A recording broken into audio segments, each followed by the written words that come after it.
تنصروا الله ينصركم ويثبت أقدامكم.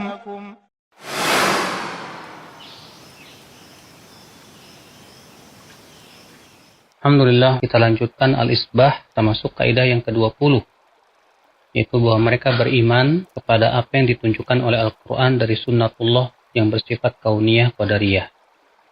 Kata beliau, ujian kaum mukminin di mana ketika musuh mereka itu menang, itu terkadang mempunyai hikmah yang agung. Tidak ada yang mengetahuinya secara terperinci kecuali Allah.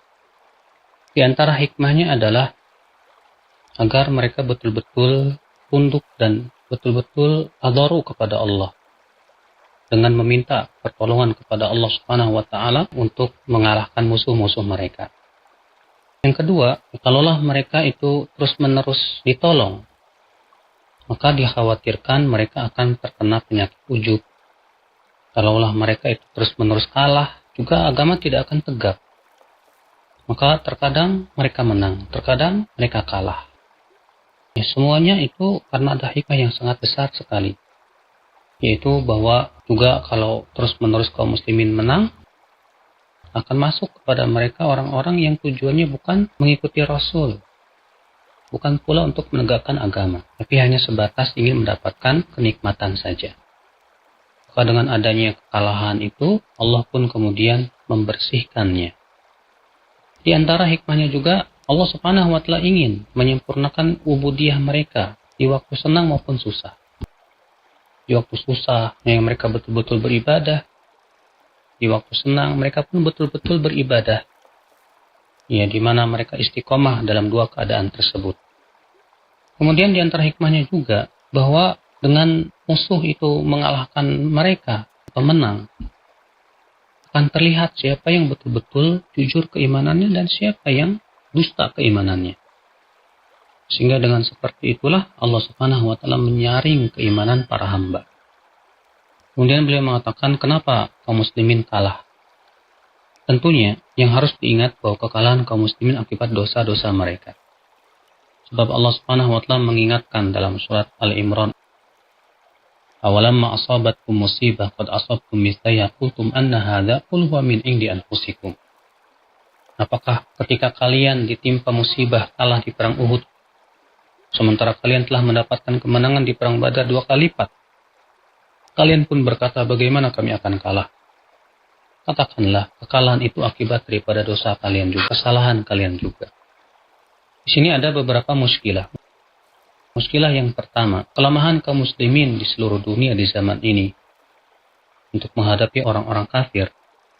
Sebetulnya Allah Subhanahu wa taala telah menyebutkan obatnya. Apa itu obatnya? Yaitu betul-betul kembali kepada Allah. Ya, menggantungkan hati kita kepada Allah, menguatkan keimanan dan tawakal kita kepada Allah, dan menguatkan keyakinan bahwa Allah itu maha kuat, lagi maha perkasa. Sebagaimana Allah Subhanahu wa taala ketika mengingatkan dalam Al-Quran, dalam surat Al-Ahzab, bagaimana kaum muslimin sangat ketakutan di perang Ahzab itu. Maka Allah pun kemudian mengirimkan pertolongannya. Ya, agar betul-betul yakin bahwa pertolongan itu hanya dari Allah saja.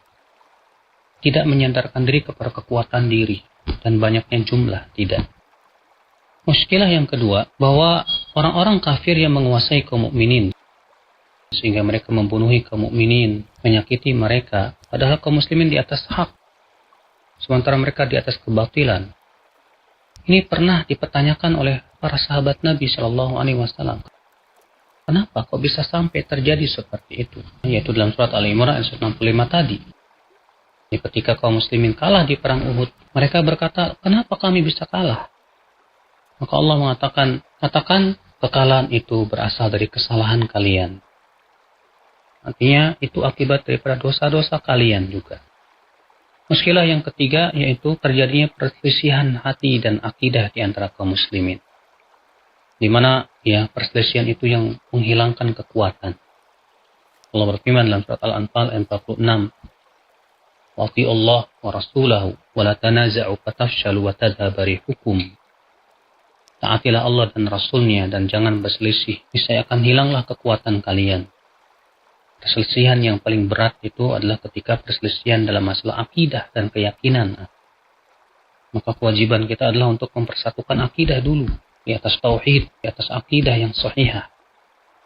Sebab sebatas persatuan badan tapi akidahnya bercerai-berai, itu bukanlah hakikat daripada persatuan yang akan menyebabkan datangnya pertolongan Allah Subhanahu wa taala. Allahu a'lam.